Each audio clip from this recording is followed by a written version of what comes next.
To quickly open an app by double pressing the side button on Samsung Galaxy S24 Ultra, swipe down the top of the screen and then tap setting icon.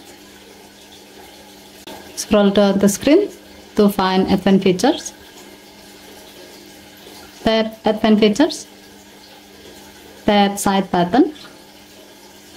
Next, tap the gray on offset next to double press until the switch turns blue to turn it on. Select open app. Next, tap the setting icon next to open app and then select the desired app you like to assign to this function. As the example, we will select Spotify.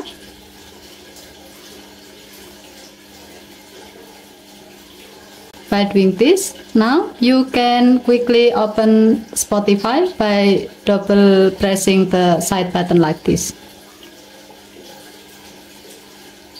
Okay, thank you for watching. Please help to like and subscribe. Have a nice day.